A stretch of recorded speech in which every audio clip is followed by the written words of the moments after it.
ढेर सारा विश कीजिए। आज हमारे संस्थान के अलावा जिस भी आर्मी का बर्थडे है, मैं सबको बर्थडे विश करना चाहती हूँ। Happy birthday to all of आर्मीज।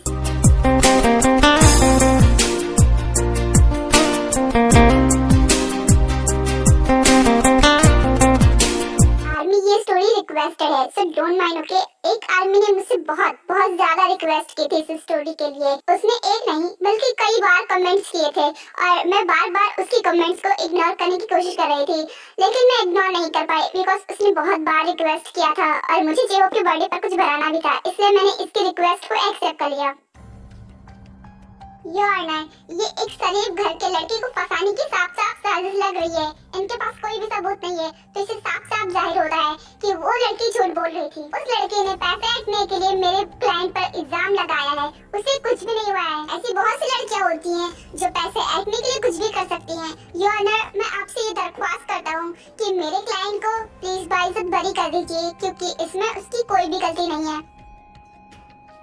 Prosecutor जेहोप, क्या आपके पास कोई और एविडेंस नहीं है जो इन्हें गलत साबित कर सके? और अगर नहीं है तो मैं अपना फैसला सुनाने जा रहा हूँ।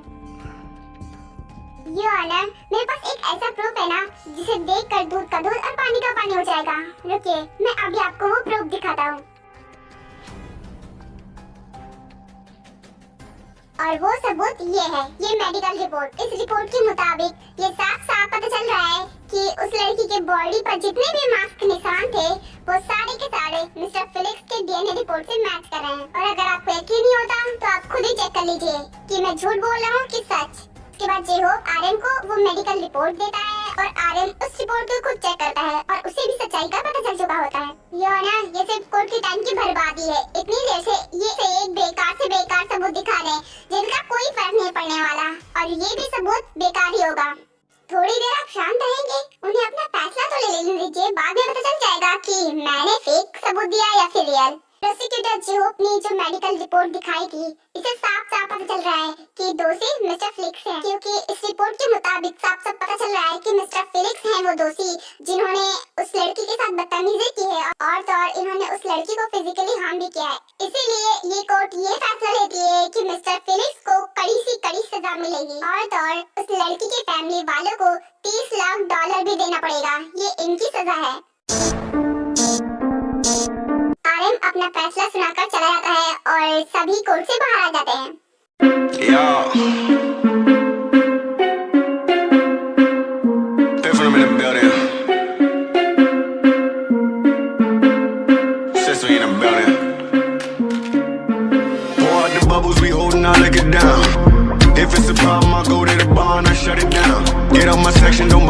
ये लो अपना फोन।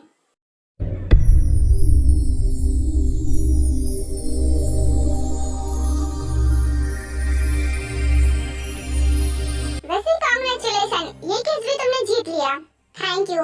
पर आयु, मैंने तुमसे कितनी बार कहा है कि यहाँ कोर्ट में मत आया करो। देखो, मैंने अभी अपनी रिलेशन को पब्लिक नहीं किया, इसलिए किसी को भी नहीं पता है कि तुम मेरी गर्लफ्रेंड हो, और अगर ऐसे आओगी तो तुम्हारी जान को खतरा हो जाएगा। और तुम गर्लफ्रेंड के साथ साथ मेरे फियांसे भी तो हो, मैं तुमसे शादी करने वाला हूँ। तो अगर उन लोगों को पता चल गया ना तो हो सकता है कि वो तुम्हें टारगेट करें, और मैं तुम्हारी जान के साथ कोई भी रिस्क नहीं लेना चाहता। इसीलिए मैंने तुम्हें कितनी बार बोला है कि यहाँ पर मिलने के लिए मत आया करो, तो क्यों आ गई हो तुम? मैंने सोचा था कि मैं अचानक आकर तुम्हें सरप्राइज दूंगी तो तुम बहुत खुश हो जाओगे, लेकिन तुम तो उल्टा मुझे ही सुनाए जा रहे हो। आई एम सॉरी, आज के बाद कभी नहीं आऊंगी। सॉरी आयु, लेकिन मैं जो भी कर रहा हूँ तुम्हारी भलाई के लिए कर रहा हूँ। वैसे बाय द वे, चलो आगे चलते हैं, कहीं और जाकर बात करेंगे। Thank you so much. अगर आप नहीं होते तो मेरी बेटी को कभी भी इंसाफ नहीं मिल पाता। आप बहुत अच्छे हैं। No ma'am, it's my duty. आप मुझे थैंक यू मत बोलिए। ओके, तो मैं अब चलता हूँ। ये तो आपका बड़प्पन है। ठीक है, थैंक यू सो मच। आप जाइए, आपको जहाँ जाना है। उसके बाद जेहोप और आयु कोर्ट से बाहर आ जाते हैं। वो एक रेस्टोरेंट में जाकर बैठ जाते हैं और वहाँ बातें करते हैं। तुम्हें पता है जेहोप, आज जो केस तुमने जीता है ना, मैंने पता किया है, वो लोग बहुत खतरनाक हैं। तुमने केस जीता है, कहीं इसकी वजह से उन्हें गुस्सा आ गया और उन्होंने कुछ कर दिया तो मुझे बहुत डर लग रहा है। आई तुम भी ना, तुम्हें उन लोगों से डरने की कोई भी जरूरत नहीं है। अब उन्हें उनकी केस की सजा मिल चुकी है और वो कुछ भी नहीं कर सकते। नहीं जेहोप, मैंने अक्सर मूवीज में देखा है, जब ऐसा होता है ना तो वो लॉयर को मारे डालते हैं, तो मुझे बहुत डर लग रहा है। देखो, तुम अपनी अच्छे से देखभाल करना ना, और हाँ, अपनी अच्छे से ख्याल रखना, तुम्हें कुछ होना नहीं चाहिए। देखो जेहोप, तुम अपना ख्याल रखना। मेरा इस दुनिया में तुम्हारे अलावा कोई भी नहीं है, तो प्लीज अपना ख्याल रखना। आयु, तुम भी ना फालतू में टेंशन ले रही हो, वो मूवीज है और ये रियलिटी में है, रियलिटी में ऐसा थोड़ी ना कुछ होता है। चलो अब तुम ये सब सोचना बंद करो, ये सब बेकार की बातें मत सोचो।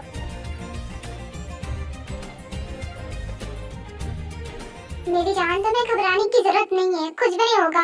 देखो ये सब फालतू की बातें सोचना बंद कर दो। आई लव यू आयु। देखो तुम इन सब चीजों की फिक्र मत करो, ना मुझे कुछ होगा और ना मैं तुम्हें कुछ होने दूंगा, बिकॉज मैं तुमसे बहुत प्यार करता हूँ। तुम्हारा ऐसे मूड नहीं ठीक होगा, मुझे पता है कि तुम्हारा मूड मुझे कैसे ठीक करना है।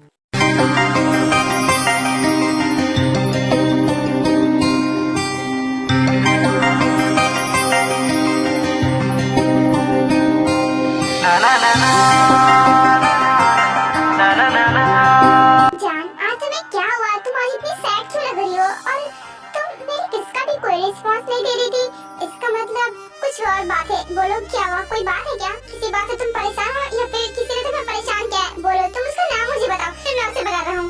वो एक्चुअली मैंने ना आज एक सपना देखा था। वो सपना बहुत बुरा था, बहुत ज्यादा। और उस सपने में कुछ लोग थे जो मिलकर तुम्हें मार रहे थे और तुम्हारी डेथ हो गई थी। मैं बहुत ज्यादा घबरा गई थी। आयु, तुम भी ना एक सपने की वजह से तुम इतना ज्यादा घबरा रही हो। तुम्हें सपने की वजह से परेशान होने की जरूरत नहीं है, मुझे कुछ भी नहीं होगा।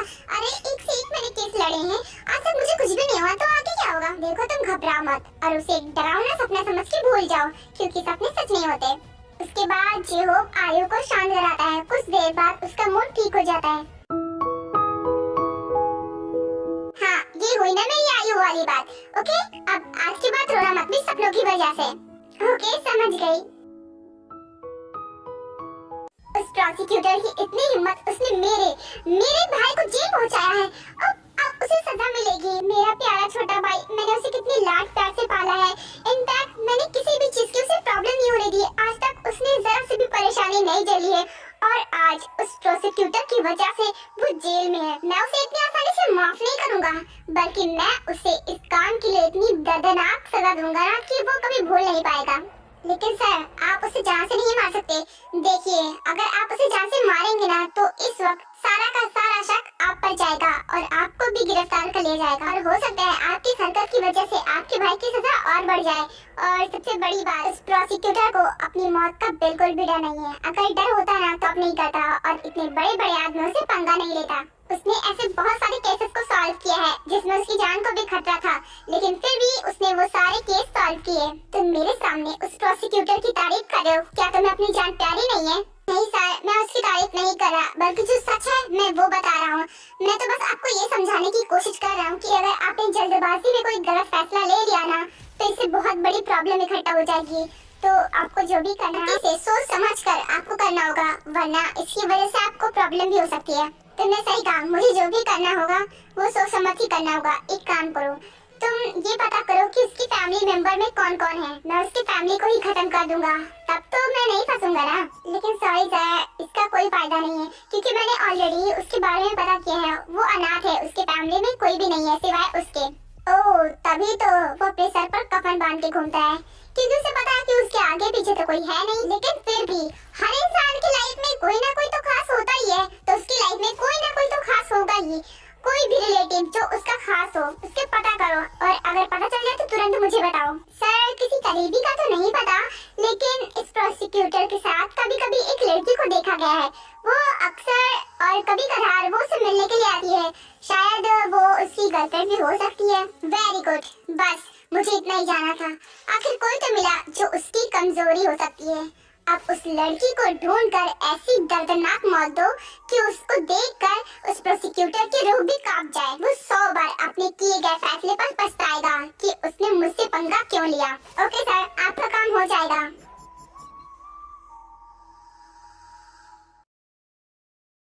ओके जेहोब, अब मुझे घर जाना होगा। तो क्या है ना, अगर रात हो गई तो मैं जा नहीं पाऊंगी। तुम उसकी फिक्र मत करो, मैं तुम्हें ड्रॉप कर दूंगा। नहीं जेहोब, तुम बहुत थक जाकर घर पे रेस्ट करो और इतना परेशान होने की जरूरत नहीं है। मैं चली जाऊंगी, वैसे भी मुझे घर पर कुछ काम है। ओके, तो मैं चलती हूँ। अच्छा ठीक है, तो फिर ध्यान से जाना। ओके, मैं ध्यान रखूंगी, बाय। इतना बोलकर आयु वहाँ से चली जाती है और जेहोब भी अपने घर चला जाता है। इसीलिए मैंने कहा था कि मैं तुम्हें खुद ड्रॉप कर दूंगा। देखा, रात भी हो गई, तुम अभी तक घर क्यों नहीं गई? हाँ बोलो। अरे नहीं जेहोब, मैं बस हो? वो एक्चुअली बात ये है कि मैं कुछ बुक्स खरीद रही थी तो इसलिए लेट हो गया था।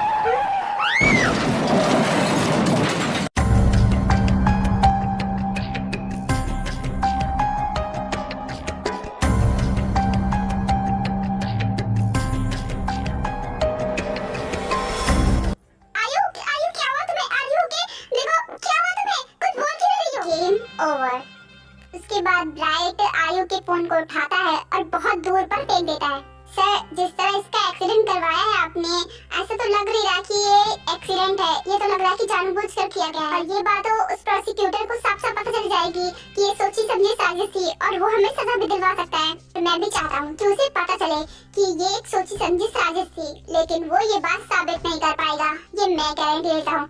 अब एक काम करो, जल्दी से सब साफ करो, इस डेड बॉडी को जंगल में फेंक दो जिससे कि जंगली जानवर इसकी बॉडी को खा जाए। उसके बाद ब्राइट का वो आदमी आयु की डेड बॉडी को उठाता है और उसे जंगल में फेंक देता है। ये आयु की आवाज क्यों नहीं आ रही थी और उसका जरा से फोन भी कर दिया। आयु का तो एक्सीडेंट हुआ है। ओह गॉड, मैं उसे क्यों छोड़ने के लिए नहीं गया? क्या करूं? मुझे देखना होगा। इतना कहकर तुरंत ही जी-होप आयु को ढूंढने के लिए निकल जाता है।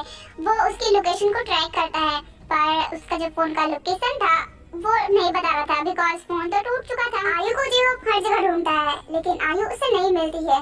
उसे कहीं से पता लग जाता है कि आयु की अब डेथ हो चुकी है और एक्सीडेंट किसने करवाया ये पता करने की जी-होप बहुत कोशिश करता है, लेकिन वो पता नहीं कर पाता है बिकॉज वहाँ की उस टाइम की फुटेज भी गायब हो चुकी थी। वो पता करके थक चुका था, लेकिन उसे कोई भी एविडेंस नहीं मिलता। वो समझ जाता है कि आयु का एक्सीडेंट कोई एक्सीडेंट नहीं था, ये सोची समझी साजिश थी और आयु की मौत के पीछे किसी न किसी उसके एनिमी का ही काम था, लेकिन वो कौन था वो पता नहीं कर पाता है।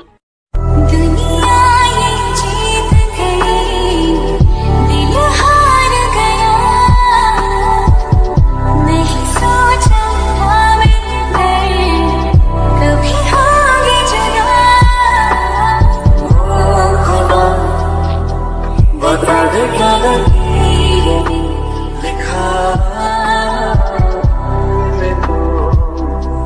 हमें तो बस इश्क है। मुझे कभी नहीं लगा था कि मेरी वजह से उसे कुछ होगा। आज वो मेरे साथ नहीं है, सिर्फ मेरी वजह से। आयु, मैं कैसे वापस लेकर आऊं? कहाँ चली गई मुझे छोड़कर? बड़ा शौक था ना मेरे भाई को जेल पहुंचाने का, अब भुगतो। मुझसे जो पंगा लोगे ना तो यही नतीजा होगा।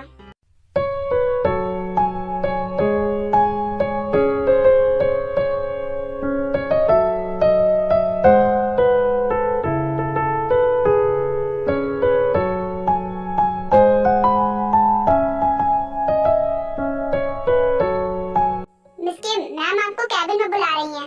आपसे कुछ अर्जेंट बात करनी है उन्हें, जाइए जल्दी बुला रही हैं। पूरा लंदन हिलदा हिले च तेरा लक सोहणीए ओ मुंडियां नू मारेंगी ना एवें हस सोहणीए केड़ा पिंड शहर तेरा तू मैनू दस सोहणीए ओ लगदी गुड मॉर्निंग मैम। लगदी लाहौर दिया जिसे हिसाब ना हस दिया ओ लग मिस किम, मुझे आपसे एक बहुत इंपॉर्टेंट बात करनी है। ये सब कोर्स मेरा मतलब मैम बोलिए। मिस किम, मैंने तुमसे कितनी बार बोला है कि यहाँ पर मुझे मॉम मत बुलाया करो, क्योंकि मैं यहाँ पर तुम्हारी मैम हूँ। तो जो बात करना था वो बात कर लेती हूँ, वो बात बहुत इंपॉर्टेंट है। सॉरी, वो जुबान फिसल गई थी, आई एम सॉरी। बोलिए मैम, आपको क्या कहना है? अब बारी है इंट्रो की। इसका नाम ते है, आपको तो पता ही होगा। एंड इसका नेचर है, ये क्यूट है, काइंड है और बहुत ही ज्यादा नॉटी है, और ये एक जर्नलिस्ट है। आर्मी, वैसे तो इसका नाम ते है, लेकिन आर्मी आप लोग इसे वायन की जगह पर इमेजिन भी कर सकते हैं, क्योंकि मैं आयु को मेन लीड नहीं रखना चाहती थी, इस वजह से मैंने उसे साइड हीरोइन रखा और इसीलिए मैंने ते को मेन लीड रखा। आई नो कि आप लोगों में से बहुत से लोग होंगे जो ये स्टोरी नहीं देखना चाहेंगे, तो प्लीज अगर जिन्हें ये स्टोरी नहीं पसंद है तो प्लीज उसे प्ले ही ना करें, क्योंकि अगर प्ले करके उसके बाद अगर हेट कमेंट देंगे तो अच्छा नहीं लगेगा। इससे बढ़िया तो आप देखें ही ना। और ये बिग हिट कंपनी की सीईओ है। ये ते की मॉम भी है, लेकिन ऑफिस में अभी तक किसी को भी नहीं पता है कि ते इनकी बेटी है, बिकॉज इन्होंने अभी रिवील नहीं किया है और ते भी अभी रिवील नहीं करना चाहती। वो एक्चुअली किम्बी आपको इंटरव्यू लेने के लिए जा रहा है। ओके मैम, हो जाएगा। आप मुझे बता दीजिए कि इंटरव्यू किसका लेना है। पहले पूरी मेरी बात तो सुन लो।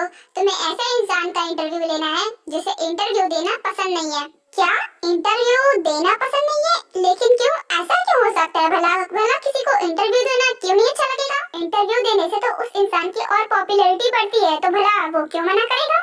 क्योंकि उस इंसान को पब्लिसिटी बिल्कुल भी पसंद नहीं है, वो हमेशा प्राइवेटली रहता है, इसीलिए उसे पब्लिसिटी करना बिल्कुल भी पसंद नहीं है। आज तक जितने भी जर्नलिस्ट उसके पास इंटरव्यू के लिए गए हैं, उसने सबको मना किया है और आगे भी मना ही करता जा रहा है। तो मैम, जब वो इंटरव्यू देना ही नहीं चाहेगा तो मैं भला उसका इंटरव्यू कैसे लूंगी? मिस्किन, वही तो बात है ना, वो इंटरव्यू नहीं देना चाहता, फिर भी आपको उसका इंटरव्यू लेना है। यही तो टैलेंट है और इसीलिए मैंने आपको बुलाया है, क्योंकि आप हमें निराश नहीं करेंगी। जो आज तक कोई भी जर्नलिस्ट नहीं कर पाया है, वो आपको करके दिखाना है, इस वजह से मैंने आपको यहाँ पर बुलाया। तो बोलिए मिस किमवी, क्या आप ये काम कर सकती हैं? यस मैम, मैं जरूर करके दिखाऊंगी और मैं आपको निराश नहीं करूंगी, मैं उनका इंटरव्यू लेकर ही रहूंगी। ओके, तो मैं तुम्हें एक फाइल दे देती हूँ, उसे अच्छे से रीड कर लो, क्योंकि उस फाइल में उस इंसान के बारे में सब कुछ लिखा है, उसे कैसे बात करनी है, उसका कैसे इंटरव्यू लेना है, सारी इंफॉर्मेशन इस फाइल में है। लेकिन कुछ बातें मैं तुम्हें वैसे भी बता दे रही हूँ। वैसे तो उसका रियल नाम जंगहोक शोक है, लेकिन उसे सभी जेहोक कहते हैं। ओह जेहोक, नाइस नेम। नेम के साथ साथ वो इंसान भी बहुत नाइस है, बिकॉज वो एक प्रोसिक्यूटर है और वो एक बहुत ही इंटेलिजेंट मैन भी है। आज तक उसके हाथ में जितने भी केसेस आए हैं, सारे केसेस को उसने सॉल्व किया है। ऐसा भी कोई भी केस नहीं बचा जो वो सॉल्व नहीं कर पाया। इसका मतलब वो बहुत ही ज्यादा इंटेलिजेंट प्रोसिक्यूटर है। हाँ, उसकी फैमिली नहीं है, वो अनाथ है। ओह ऐसा है क्या? So sad. हाँ, तो एक काम करो, इस फाइल में उसका एड्रेस भी लिखा है, आई मीन उसके ऑफिस का। तो तुम्हें उसके ऑफिस में जाना है और उससे बात करनी है और उसे इंटरव्यू के लिए मनाना है, क्योंकि कोई भी नहीं मना पाया है। तो तुम्हें ये काम करना है और अगर वो मान गया और उसने इंटरव्यू दे दी ना, तो हमारा चैनल सबसे ऊपर चला जाएगा। उसके बाद हमारा चैनल कोई भी नंबर 1 से नहीं गिरा पाएगा, बिकॉज मैंने जिसका इंटरव्यू लेने के लिए तुमसे कहा है ना, उसका आज तक कोई इंटरव्यू नहीं ले पाया है। ऐसे में अगर हम उसका इंटरव्यू लेकर उसे अपलोड कर देते हैं ना, तो हमारे व्यूज पर और हमारे चैनल पर बहुत ही ज्यादा इफेक्ट पड़ेगा। तो आई होप कि तुम ये काम बहुत अच्छे से करोगी, क्योंकि मुझे तुम पर पूरा भरोसा है। यस मैम, ऑफ कोर्स जरूर करूंगी और आपकी उम्मीद को तोड़ूंगी नहीं। अब मैं चलती हूँ।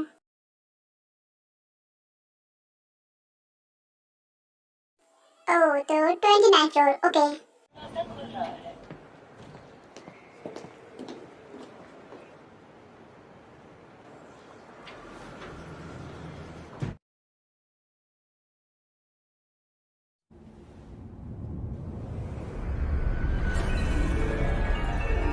जाने कब मेरी नींद उड़ी, सोई सोई रातों में, जाने कब मेरा हाथ गया, सोने तेरे हाथों में।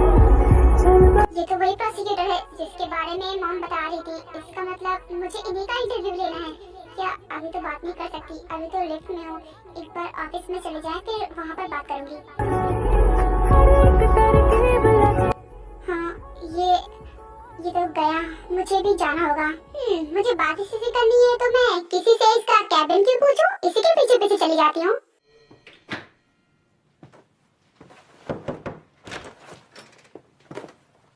तुम वैसे बिना नॉक किए कोई मेरे कैबिन में ऐसे घुसता है, मुझे बिल्कुल भी पसंद नहीं है। सॉरी, वो क्या है ना, मुझे नॉक करने की आदत नहीं है ना, तो इसलिए मैं बार बार नॉक करना भूल जाती हूँ।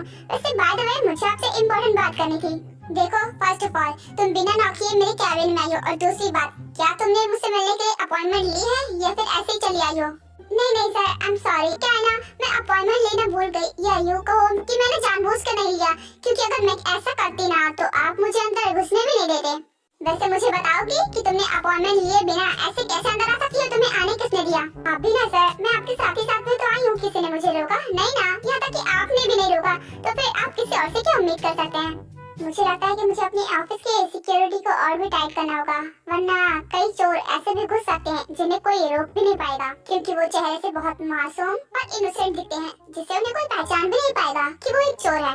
आई एम सॉरी सर, लेकिन मुझे ऐसा क्यों लग रहा है कि आप मुझे इनडायरेक्टली चोर कह रहे हैं? मैं कोई चोर और नहीं हूँ। आपने मुझ जैसी इतनी क्यूट और ब्यूटीफुल चोर कहीं देखा है क्या?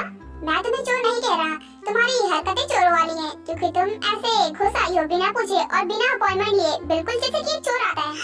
चोर का आपने मुझे? My language sir, I am journalist और मेरा नाम किमवी है और मैं बिगिस्ट कंपनी की एक एम्प्लॉय हूँ, और आपको मैं चोर दिख रही हूँ? आपको पता है वहाँ पर मेरी कितनी ज्यादा इज्जत है? ओह, तो तुम एक जर्नलिस्ट हो, तो जरा बताओगी कि मेरे ऑफिस में क्या कर रही हो? वो एक्चुअली मुझे ना आपका इंटरव्यू लेना है। यू नो, मैंने आपके बारे में बहुत सुना है, आप बहुत इंटेलिजेंट प्रोसिक्यूटर है ना, बस इसलिए मुझे आपका इंटरव्यू लेना है। Just leave. क्या आई सेड लीव, मेरे कैबिन से अभी और इसी वक्त बाहर चली जाओ। नो सर कि आपको इंटरव्यू देना बिल्कुल भी पसंद नहीं है, लेकिन फिर भी आप एक बार कोशिश तो कीजिए। अरे आप एक बहुत अच्छी लॉयर है, अगर आप इंटरव्यू देंगे ना तो आपकी बहुत अच्छी खासी पब्लिसिटी हो जाएगी, आप बहुत ही ज्यादा पॉपुलर हो जाएंगे। आप इंटरव्यू क्यों नहीं दे रहे हैं? इससे आपका ही फायदा होगा। तुम खुद जाओगी या फिर मैं गार्ड्स को बुलाऊं तुम्हें बाहर फिरवाने के लिए? तुम्हें सुनाई नहीं दिया कि मैंने क्या कहा? अभी इसी वक्त मेरे कैबिन से बाहर जाओ, क्योंकि मुझे इस बारे में कोई बात नहीं करनी। तुम्हें पता है ना मुझे इंटरव्यू देना पसंद नहीं है, तो फिर यहाँ पर क्यों आई हो? आखिर आप क्यों नहीं इंटरव्यू देना चाहते? मुझे वो रीजन जाना है, मुझे आप वो रीजन बता दीजिए, उसके बाद मैं यहाँ से चली जाऊंगी। अब ये मत कहना कि आपको पब्लिसिटी पसंद नहीं है, ये वजह तो नहीं हो सकती, वजह तो कोई और ही है। Who are you? हाँ, मैं तुम्हें क्यों बताऊँ? आखिर तुम हो कौन? यहाँ से जा रही हो या फिर मैं गार्ड्स को बुलाऊं? Excuse me सर, आपको एक जर्नलिस्ट के पावर का अंदाजा नहीं है। अगर मुझे गुस्सा आ गया ना तो 2 मिनट में आपकी पूरी कंपनी में आपकी नीलाम कर दूंगी। उसके बाद आपके खाने के भी वांदे पड़ जाएंगे। उसके बाद आप मेरे पास आएंगे और कहेंगे कि वी प्लीज मुझे माफ कर दो, आई एम सॉरी, मेरा इंटरव्यू ले लो। उसके बाद आपको माफ नहीं करूंगी। शायद तुम जिद्दी के साथ साथ बहुत बदतमीज भी लड़की हो। खैर तुम ऐसे तो मानोगे नहीं, मुझे ही सिक्योरिटी को कॉल करना होगा। देखो आपको ऐसा कुछ करने की जरूरत नहीं। मैं नहीं चाहती मेरी कोई सॉफ्ट स्किन को कोई और छुए, इसलिए मैं खुद चली जाऊंगी। इतना मेहनत करने की जरूरत नहीं है। गुड, सो गेट आउट। बोलना मत, मैं आपका इंटरव्यू लेकर ही आऊंगी और ये मेरा चैलेंज है आपसे। Good bye.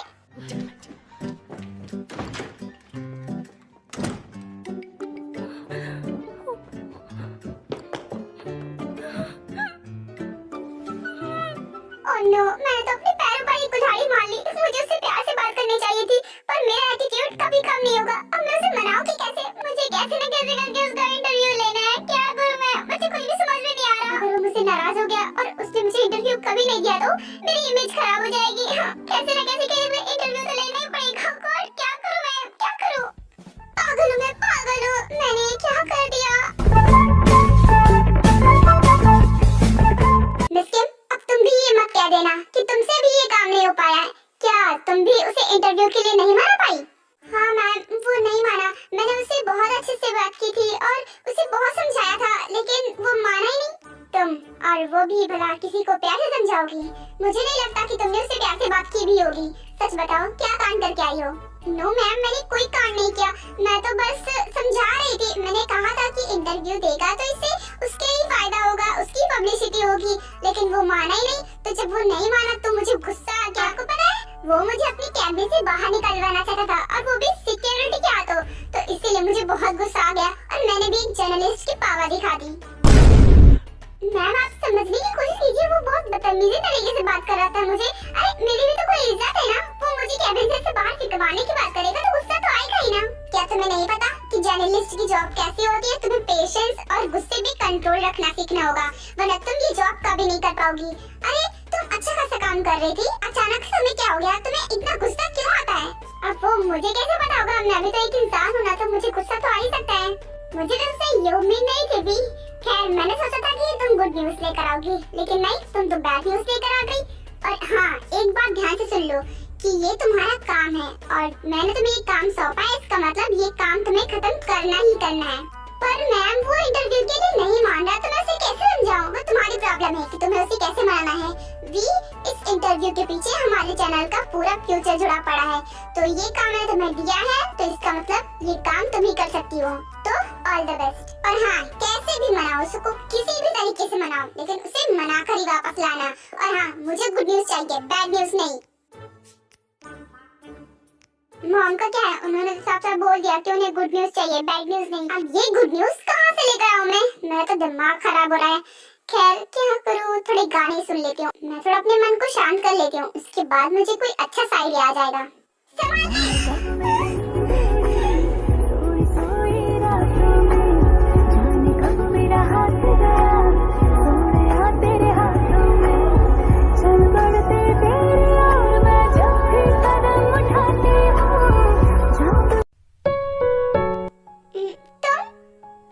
तुम्हें दिखाई नहीं देता? क्या तुम देख नहीं सकती? अगर मैं तुम्हें इस वक्त नहीं बचाता तो अभी इसी वक्त तुम्हारा एक्सीडेंट हो चुका होता। हाँ वो I am sorry, thank you so much मुझे बचाने के लिए।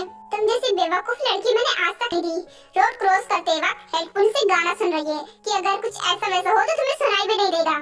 बेवकूफ क्यों बोल रहे हो? मैंने सॉरी बोल दिया ना, बस हो गया। अब इतने ज्यादा बोलने की जरूरत नहीं है तुम्हें।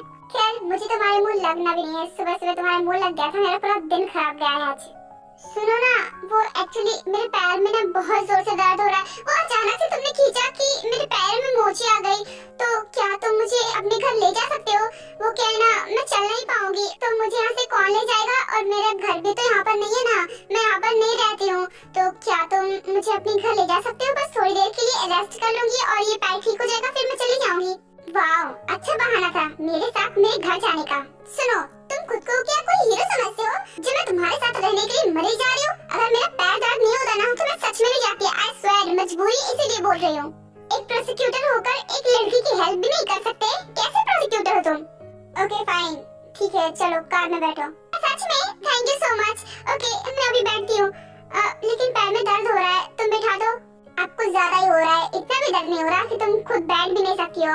सामने मेरी कार खड़ी है, मेरी कार पकड़कर आराम से बैठ जाओ, मैं नहीं बैठाने वाला। हाँ हाँ बैठ रही हूँ, तुमसे कहा उम्मीद ही थी मुझे। ठीक है, बैठ रही हूँ। वी कोशिश करती है खुद से बैठने की, लेकिन उसका पैर सच में बहुत ही ज्यादा दर्द हो रहा था, इस वजह से वो रो पड़ती है। मेरे पैर में कितना ज्यादा दर्द हो रहा है, तुमने मुझे बचाया या फिर मुझे और मुसीबत में डाल दिया? मैं चल भी नहीं पा रही हूँ। चलो आप जल्दी से कार में बैठो, उसके बाद मैं तुम्हें हॉस्पिटल ले जाता हूँ। हाँ?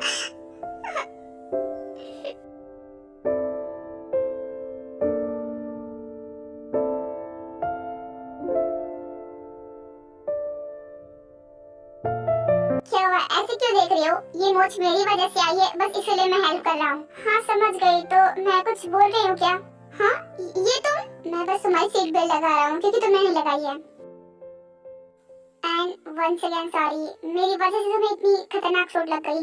सॉरी बोला वो ठीक है, लेकिन ये इतनी खतरनाक भी नहीं है, मतलब आराम करूंगी बस ठीक हो जाएगा। ये लो पानी पी लो, थोड़ा तुम्हें अच्छा लगेगा। Thank you. देखो मुझे हॉस्पिटल मत ले जाना क्योंकि वहाँ पर मेरा कोई काम नहीं है, मैं तुम्हारे घर ही चलूंगी, वहाँ पर रेस्ट कर लूंगी, बस ठीक हो जाएगा। लेकिन अगर हम हॉस्पिटल जाते हैं तो वो जल्दी ही तुम्हारी दर्द को ठीक कर देंगे और मेडिसिन भी दे देंगे। हमें हॉस्पिटल पहले जाना चाहिए, उसके बाद रेस्ट कर लेना।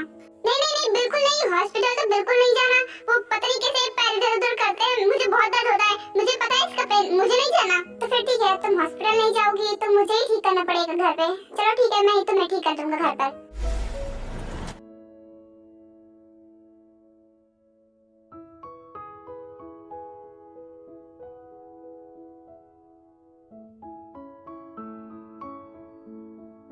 तुम वहाँ क्यों खड़े हो? अंदर आओ ना, अपना ही घर समझो। बाय द वे ये मेरा ही घर है और तुम मेरे घर पर हो। हाँ हाँ मुझे पता है, बताने की जरूरत नहीं है। क्यों, क्या हुआ, मुझसे क्या काम है? वो एक्चुअली मैं ये पूछने आया था कि तुम्हारे इस चोट में कुछ आराम हुआ? अगर आराम नहीं हुआ तो मुझे डॉक्टर को कॉल करना पड़ेगा, वरना ये चोट बढ़ जाएगी। नहीं नहीं, मैंने तुमसे पहले ही कहा था कि मैं रेस्ट करूंगी तो ठीक हो जाएगा। देखो मैं इतनी देर रेस्ट कर रही हूँ ना तो मेरा पेन कम हो रहा है, इसीलिए डॉक्टर को कॉल करने की जरूरत नहीं है और रेस्ट करूंगी बस ठीक हो जाएगा। तो देखो शाम होने वाली है, तो क्या तुम घर नहीं जाओगी? अगर घर नहीं जाओगी तो तुम्हारी फैमिली वाले परेशान हो जाएंगे ना। अरे तुम भी ना इतनी जल्दी बात भूल जाते हो क्या? मैंने तुम्हें ऑलरेडी बताया था ना कि मैं यहाँ पर नहीं रहती, मेरा यहाँ पर घर नहीं है, मैं बस यहाँ पर रूम पर रह रही हूँ। तो अगर तुम मुझे वहाँ छोड़ जाओगे तो मैं वहाँ पर अकेले रह जाऊंगी, फिर मेरा ख्याल कौन रखेगा? यहाँ पर तो तुम मेरा हालचाल पूछ रहे थे, वहाँ पर तो कोई पूछने वाला भी नहीं होगा। लेकिन अगर तुम नहीं रोकना चाहते मुझे अपने घर में तो मुझे मेरे रूम पर ही छोड़ाओ। मुझे लगता है कि मेरे यहाँ रहने से तुम्हें प्रॉब्लम हो रही है। नहीं ऐसी तो कोई बात नहीं है, मैं तो बस इसलिए कह रहा था कि मुझे लगा कि शायद तुम्हारी फैमिली वाले परेशान हो रहे होंगे। तुम्हारा दर्द जब तक नहीं ठीक हो जा रहा तब तक तुम यहीं पर रह सकती हो। क्या सच में? Thank you so much. उस दिन से वी जियोब के घर में ही रहने लगती है। एक्चुअली आर्मी ये सब उसके प्लान का हिस्सा था, लेकिन ये जो पैर में उसके मोच आई थी ये सच में था। वी ने ऑलरेडी अपनी मॉम से ये सारा प्लान बता दिया था, इसलिए उसकी मॉम भी उसकी फिक्र नहीं कर रही थी। जियोब पूरे घर में अकेला रहता था, लेकिन जब से वी आ गई थी उसे भी अकेला महसूस नहीं होता था। वी के यहाँ रहने से उसे बहुत अच्छा लग रहा था, इस वजह से वो उसे जाने के लिए भी नहीं कह रहा था। और आर्मी आप लोगों को तो बताइए कि हमारी वी कितनी नॉटी है, इस वजह से वो बात बात में जियोब को बहुत हंसाती भी थी, इसलिए जियोब को उसका साथ बहुत अच्छा लगता था। ऐसे ही हंसते खेलते 1 मंथ बीत जाते हैं। वी के पैर का दर्द भी ठीक हो चुका था, लेकिन फिर भी वो जियोब के घर में ही रह रही थी। इतने दिन हो गए हैं, शायद अब मैं इंटरव्यू के लिए कहूँ तो शायद वो मान जाए। एक काम करती हूँ, आज उससे बात करके देखती हूँ, अब वो मेरी बातें भी तो सुन लेता है। इतना बोलकर वी जेहोप के रूम में जाती है। जेहोप तो वहाँ नहीं था, लेकिन वो उसके रूम में बहुत बड़ी सी एक लड़की की फोटो देखती है। आर्मी, बात ये है कि वी पहली बार जेहोप के रूम में आई है। ये किसकी तस्वीर है और ये यहाँ पर, और वो भी इतनी बड़ी, यहाँ पर जेहोप ने क्यों लगाई है? आखिर ये जेहोप ही कौन है? क्या अभी वो एक्चुअली बाहर में किसी काम से गया था? क्या हुआ, तुम क्या देख रही हो? जेहोप, ये फोटो किसकी है? तुमने अपने रूम में तो बहुत बड़ी फोटो इसकी लगवाई है। क्या तुम इसे जानते हो? मेरा मतलब तुम्हारी ये क्या लगती है? एक्चुअली इसका नाम आयु है और ये मेरी फर्स्ट लव थी। मैं इसे बहुत प्यार करता था, लेकिन अब ये इस दुनिया में नहीं है। ओह, तो ये तुम्हारी गर्लफ्रेंड थी? क्या तुम दोनों करीब थे? मेरे कहने का मतलब तुम दोनों क्या बहुत करीब थे? करीब का तो नहीं पता थे, लेकिन मैं इसे प्यार बहुत करता था। मैं इसे शादी भी करने वाला था, लेकिन वो एक्चुअली बात ये कि मेरी ही एनिमी ने इसे मार डाला। मैं उस वक्त बहुत ही ज्यादा टूट चुका था, क्योंकि मेरी वजह से उसकी मौत हुई थी। उसके बाद दोबारा मैंने किसी से भी प्यार नहीं किया, क्योंकि मैं इसे बहुत प्यार करता था। मैं पिछले 2 महीनों से बहुत अकेला रह रहा था, लेकिन जब से तुम आई हो तब से मेरा अकेलापन दूर हो रहा है, क्योंकि तुम मेरे साथ रहती हो। ऐसा लगता है कि मेरे साथ कोई है, पर पहले तो मैं बहुत अकेला रहता था। थैंक यू सो मच मेरे लाइफ में आने के लिए। मुझे लगा था कि मेरे अलावा इसकी लाइफ में कोई भी लड़की नहीं होगी, लेकिन ये तो ऑलरेडी किसी से प्यार करता था। अब मैं क्या करूं? क्या हुआ अभी? क्या सोच रही हो? कुछ नहीं, मैं तो बस ये सोच रही थी कि मेरा पैर तो बिल्कुल ठीक हो चुका है, तो मैं जा सकती हूँ। क्या है ना कि कब तक मैं तुम्हारे साथ ऐसे रहूंगी? अच्छा थोड़ी ना लगता है, मुझे वापस तो जाना ही होगा ना, इसलिए मैं सोच रही हूँ कि मैं आज ही चली जाती हूँ। क्या वापस जाना चाहती हो? पर क्यों भी? मुझसे कोई गलती हो गई क्या? देखो क्या हुआ, मैंने क्या किया? तुम अचानक से ऐसे जाने की बात कर रही हो? क्यों, क्या हुआ? बोलो ना। देखो तुम नहीं जा सकती। नहीं जेहोप, तुमने कुछ नहीं किया। वो तो बस मैं इसलिए कह रही हूँ कि मैं कब तक यहाँ पर रहूंगी? मेरा भी तो घर है ना, मुझे अपने घर जाना होगा। मेरा पैर भी ठीक हो गया, इसलिए मैं जा सकती हूँ। और तुम्हें तो पता है ना, मैं एक जर्नलिस्ट हूँ और मेरा तो जॉब है, वहाँ पर जाना ही पड़ेगा। पिछले 1 महीने से नहीं गई हूँ, बिकॉज मैंने एप्लीकेशन दे दिया था, तो बस छुट्टियाँ भी खत्म हो गई है, तो मुझे वापस जाना पड़ेगा। पर जाने की जरूरत क्या है? देखो तुमने तो कहा ना तुम यहाँ पर जॉब करती हो, तो तुम मेरे घर पर ही रहो ना। तुम जॉब पर भी जा सकती हो और मेरे घर पर भी तो रह सकती हो ना। तुम्हें वापस जाने की क्या जरूरत है? जरूरत है, मैं तुम्हारे साथ ऐसे नहीं रह सकती। लोग क्या कहेंगे? बस 1 महीना हो गया, अब इससे ज्यादा मैं तुम्हारे साथ नहीं रह सकती हूँ। मुझे जाना ही होगा जेहोप। अरे लोग क्या सोचते हैं, आई डोंट केयर, लेकिन तुम नहीं जा सकती। तुम बस प्लीज मेरे साथ रहो ना। देखो जब से तुम आई हो मैं अकेला नहीं रहता हूँ, वरना मुझे बहुत अकेलापन महसूस होता है। प्लीज मत जाओ ना। आई एम सॉरी, पर मुझे अब जाना ही पड़ेगा। अब मैं और नहीं रुक सकती। इतने दिनों तक मेरा ख्याल रखने के लिए थैंक यू सो मच। अब मुझे जाना पड़ेगा। तुम नहीं जा सकती, क्योंकि तुम मेरे साथ थी ना, तो इतने दिनों तक मुझे तुम्हारी आदत हो गई है। अब मैं अकेले नहीं रह पाऊंगा। देखो मैं जानती हूँ इतने दिनों तक तुम मेरे साथ रहे हो, इसलिए तुम्हें आदत हो गई है, बट कोई बात नहीं। मैं जब चली जाऊंगी तो तुम्हें अकेले रहने की भी आदत पड़ जाएगी। देखो पहले की बात अलग थी, लेकिन अब सब कुछ बदल गया है। तुम नहीं जा सकती। कुछ नहीं बदला है, सब वैसे का वैसा है। मुझे अब जाना होगा। रुको, तुम नहीं जा सकती, बिकॉज मैं तुमसे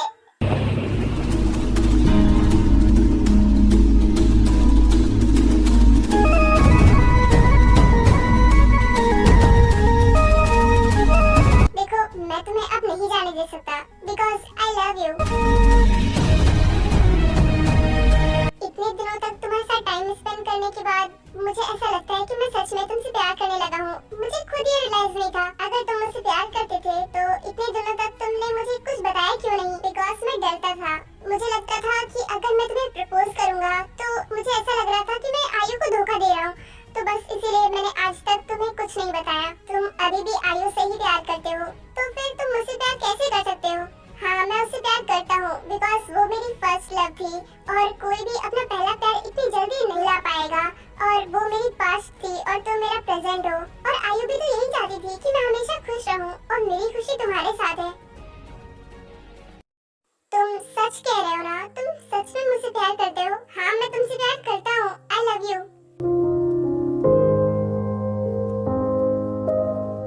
I love you too। मैं तुमसे बहुत प्यार करती हूँ, और मेरी तो कभी हिम्मत ही नहीं थी तुम बताने की। मुझे लगा कि तुम सच में मुझे नहीं एक्सेप्ट करोगे, बिकॉज तुम एक रूड पर्सन थे, और मुझे लगा था कि तुम किसी से प्यार नहीं कर पाओगे, पर तुम मुझसे प्यार करते हो। मैं बहुत खुश हूँ, और मैं भी तुमसे बहुत प्यार करती हूँ। हेलो मॉम, बेटा क्या हुआ? 1 महीने से तुम उसके साथ हो, लेकिन अभी तक तुम उसका इंटरव्यू नहीं ले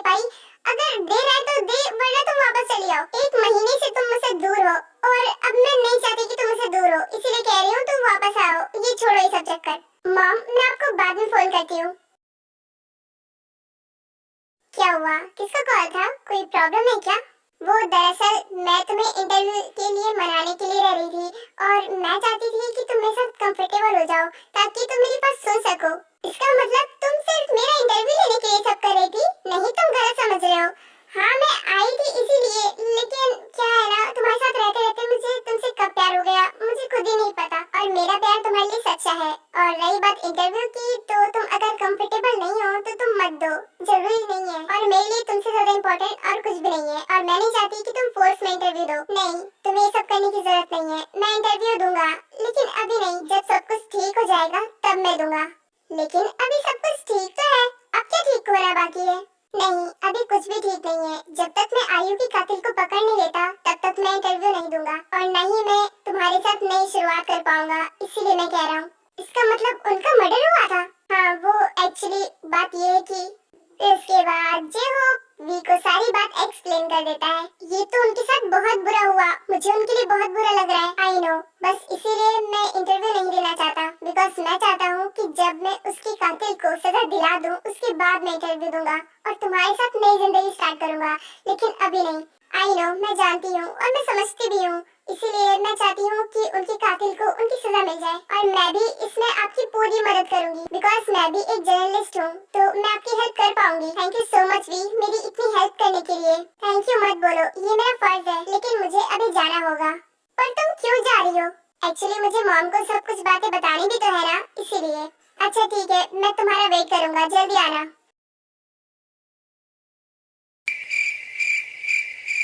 मॉम, आप ऐसे घूर क्यों रही हैं? देखिए, आप शांत रहती हैं तो मुझे हजम नहीं होता, प्लीज कुछ तो बोलिए। क्या बोलूं मैं? मैंने वहाँ पर तुम्हें भेजा था इंटरव्यू लेने के लिए, लेकिन तुम तो उसे प्यार ही कर बैठी। मैंने इंटरव्यू लेने के लिए भेजा था, उसे प्यार करने के लिए नहीं। मॉम, आप भी ना, प्यार पे किसका कंट्रोल रहता है? वो तो किसी से भी हो जाता है और कभी भी हो जाता है।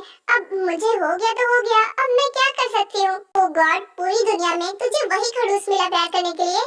देख, तू उसे प्यार करती है, लेकिन जरूरी थोड़ी ना है कि वो भी तुझसे प्यार करता हो, और मुझे नहीं लगता है कि वो खड़ूस तुमसे प्यार भी करता होगा। मॉम, उसने ही मुझे प्रपोज किया है। क्या? सच्ची? पर वो खड़ूस तुझसे प्यार कैसे कर सकता है? I can believe. मॉम, आपकी बेटी हूँ, देखो आप खूबसूरत है तो मैं भी तो खूबसूरत हूँ ना, तो इसीलिए वो मेरी ब्यूटी देखकर गिर गया। क्या? इसका मतलब वो तेरी खूबसूरती से प्यार करता है? नहीं मॉम, मैं मजाक कर रही हूँ। एक्चुअली अगर उसे मेरी खूबसूरती से प्यार होता ना तो बहुत पहले ही हो चुका होता, लेकिन उसे मुझसे प्यार नहीं हुआ था। इन दिनों वो मुझसे कब प्यार करने लगा उसे खुद ही नहीं पता। वो बहुत अकेला था मॉम, उसे उस टाइम किसी पार्टनर की जरूरत थी, तब मैं उसके साथ थी, तो बस इसीलिए उससे मुझसे प्यार हो गया। बेटा सच में तुम सीरियस हो क्या? तुम उसे प्यार करती हो, उससे शादी भी करना चाहती हो?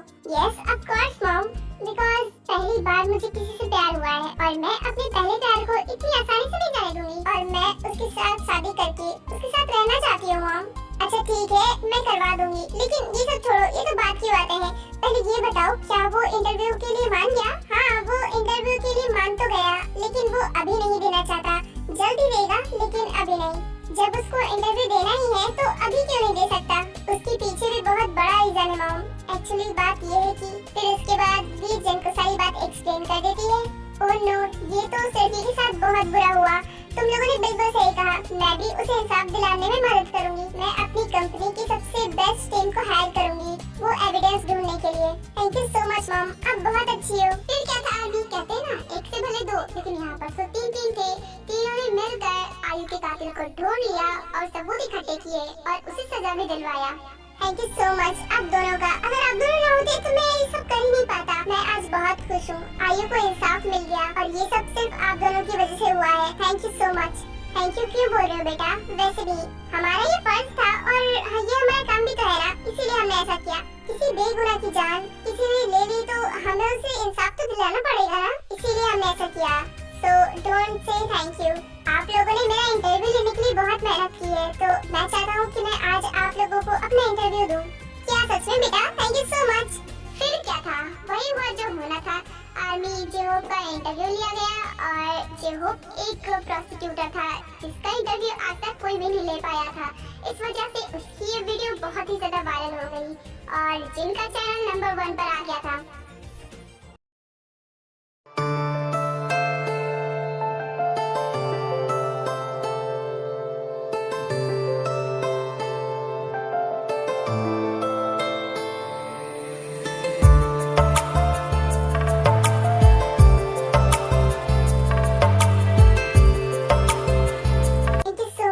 लाइफ में आने के लिए। अगर तुम ना आती ना तो मैं अभी तक घुट घुट के जी रहा होता। थैंक यू सो मच मुझे फिर से हंसाने के लिए और मुझे फिर से जीना सिखाने के लिए। I love you so much. I love you too. और मैं भी तुमसे बहुत प्यार करती हूँ। तेरा दिल मेरे पास रहने दे। मैंने तुमसे कहा था ना कि जब सब कुछ ठीक हो जाएगा तब हम दोनों अपने रिलेशन को आगे बढ़ाएंगे। तो आज उस बात को सच करने का टाइम आ गया है।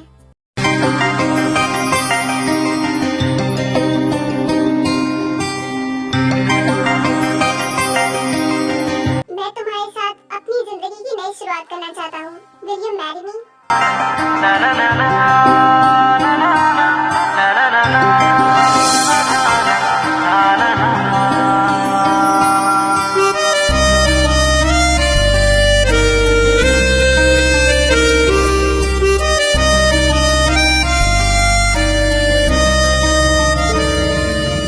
ये दर्द मोहब्बत सहने दे, ये दर्द मोहब्बत सहने दे।